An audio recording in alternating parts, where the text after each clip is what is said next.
Students, आज हम लोग रस पढ़ेंगे। रस का अर्थ है आनंद। आनंद मतलब खुशी। जिस काव्य को पढ़ने से या सुनने से या किसी नाटक आदि को देखने से हमें जो आनंद प्राप्त होता है वो रस कहलाता है। आचार्यों ने रस को काव्य की आत्मा भी कहा है। आत्मा मतलब प्राण। जैसे शरीर में अगर आत्मा ना हो तो शरीर निर्जीव हो जाता है, बेजान हो जाता है। उसी तरह से अगर काव्य में रस ना हो, आनंद ना हो तो काव्य जो है वो बेकार लगता है, अच्छा नहीं लगता है। तो रस का अर्थ है आनंद। ठीक है बच्चों। अब रस के 4 अंग होते हैं। अंग जैसे हमारे शरीर के अंग होते हैं, उसी तरह से रस के भी 4 अंग होते हैं। पहला है स्थायी भाव, दूसरा विभाव, तीसरा अनुभाव और चौथा संचारी भाव। ठीक है। अब स्थायी भाव क्या होता है? स्थायी भाव वो भाव होता है जो मनुष्य के हृदय में सदा विद्यमान रहता, हमेशा रहता है और अवसर पाकर के वो भाव जागृत हो जाता है। जैसे क्रोध का भाव है, हंसी का भाव है, प्रेम का भाव है, भय का भाव है, ये हमेशा विद्यमान रहते हैं। लेकिन हमेशा कोई जो है ना गुस्सा करता है ना खुश होता है। तो अवसर पाकर के ये जो भाव जागृत होते हैं वो स्थायी भाव कहलाते हैं। अब विभाव क्या होता है? विभाव जो स्थायी भाव को जागृत करने का जो कारण है वो विभाव कहलाता है। ठीक है बच्चों। तो जिस कारण से ये स्थायी भाव जागृत होता है वो विभाव कहलाता है। विभाव के भी 2 भेद होते हैं, एक आलंबन और दूसरा उद्दीपन। आलंबन मतलब जिसके हृदय में वो स्थायी भाव जागृत हो रहा है वो आलंबन कहलाता है, और जिस कारण से वो स्थायी भाव जागृत होता है वो उद्दीपन कहलाता है। ठीक है। तो जिसके हृदय में जागृत होता है स्थायी भाव वो आलंबन, और जिस कारण से स्थायी भाव जागृत हो, स्थायी भाव को जागृत करने का जो कारण होता है वो उद्दीपन कहलाता है। Is it clear? चलिए अब देखते हैं अनुभाव। अनुभाव कहते हैं शारीरिक क्रियाओं या चेष्टाओं को। तो स्थायी भाव जागृत होने के फलस्वरूप जो व्यक्ति की शारीरिक क्रियाएं होती हैं वो अनुभाव कहलाती हैं। ठीक है।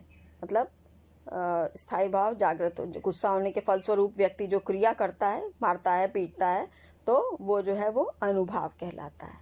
ठीक है। तो स्थायी भाव जागृत होने पर जो व्यक्ति की शारीरिक क्रियाएं हैं वो अनुभाव कहलाती हैं। अब संचारी भाव। संचारी भाव वो भाव होते हैं जो क्षण भर के लिए जागृत होते हैं फिर विलुप्त या गायब हो जाते हैं। ठीक है। जैसे भय का भाव है, हर्ष का, प्रसन्नता, उत्सुकता, ये सब जो क्षणिक भाव हैं वो जो है वो संचारी भाव कहलाते हैं। ठीक है।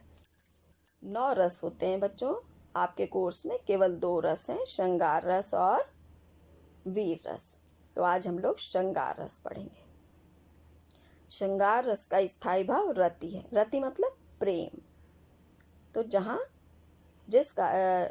हृदय में रति का भाव, प्रेम का भाव जागृत होता है तो वहाँ श्रृंगार रस होता है। अब रति किसे कहते हैं? रति स्त्री पुरुष के प्रेम को कहते हैं। तो जहाँ स्त्री पुरुष के प्रेम का या नायक नायिका के प्रेम का वर्णन होता है वहाँ श्रृंगार रस होता है। अब रति जो स्थायी भाव है वो विभाव, अनुभाव और संचारी भावों से पुष्ट होकर जब रस दशा को प्राप्त होता है तो वही श्रृंगार रस कहलाता है। मतलब रति स्थायी भाव जागृत हो, जागृत करने का कोई कारण हो, उसके फलस्वरूप कोई शारीरिक क्रिया हो और क्षणिक भाव जागृत हो, जब ऐसी दशा होती है तब ये श्रृंगार रस कहलाता है। अब श्रृंगार रस के भी 2 भेद होते हैं, एक संयोग श्रृंगार रस और दूसरा वियोग श्रृंगार रस। इसे विप्रलंब श्रृंगार भी कहते हैं। ठीक है। अब संयोग श्रृंगार क्या होता है? नायक और नायिका के मिलन की अवस्था में संयोग श्रृंगार रस होता है। तो जहाँ स्त्री पुरुष के मिलने का, आपस में मिलने का वर्णन होता है, उसके फलस्वरूप ये स्थायी भाव जागृत होता है रति, तो वहाँ पर संयोग श्रृंगार रस होता है। और जहाँ नायक नायिका के एक दूसरे से अलग होने का, उनके वियोग का वर्णन होता है, वहाँ पर वियोग श्रृंगार रस होता है। अब इसको उदाहरण से समझते हैं। बतरस लालच लाल की मुरली धरी लुकाए, सौह करे भौहन से दैन कहे नटी जाए। तो इसमें कवि ने उस समय का वर्णन किया है जब कृष्ण जो है बांसुरी से बहुत प्रेम करते हैं, हमेशा बांसुरी बजाया करते हैं और गोकुल की गोपियों को से बात नहीं करते हैं, तो गोपियाँ क्या करती हैं, उनकी बांसुरी चुरा लेती हैं। क्यों चुराती हैं? बतरस लालच लाल की, बातों का आनंद प्राप्त करने के लालच से वो कृष्ण की बांसुरी चुरा लेती हैं। मुरलीधरी लुकाए, उनकी मुरली जो है लुका करके छुपा के रख लेती हैं। और सौह करे भौहन हंसे दैन कहे नट जाए। और कृष्ण जब बहुत सौगंध देते हैं, भौं से हंसते हैं, उनको बांसुरी मांगते हैं उनसे, तो जब वो जो है गोपियाँ उनको देने से मना कर देती हैं। क्यों मना करती हैं? कि जितनी बार जब तक वो बांसुरी अपने पास रखेंगे तो कृष्ण उनसे इसी बहाने से बात करते रहेंगे। तो यहाँ पर कृष्ण और राधा के प्रेम का वर्णन है। अब दूसरे उदाहरण में देखिए, लता ओट तब सखिन लखाए, श्यामल गौर किशोर सुहाए। इसमें राम और सीता के प्रेम का वर्णन है। तो लताओं की ओट से सखियों के साथ श्याम वर्ण के राम और गौर वर्ण के लक्ष्मण जी को की सुंदरता को देख रही हैं। तो यहाँ राम और सीता के प्रेम का वर्णन है। ठीक है, तो ये संयोग श्रृंगार। अब वियोग श्रृंगार रस। हेरी मैं तो प्रेम दीवानी, मेरो दर्द न जाने कोय, सूली ऊपर सेज हमारी, सोवण किस विधि होय।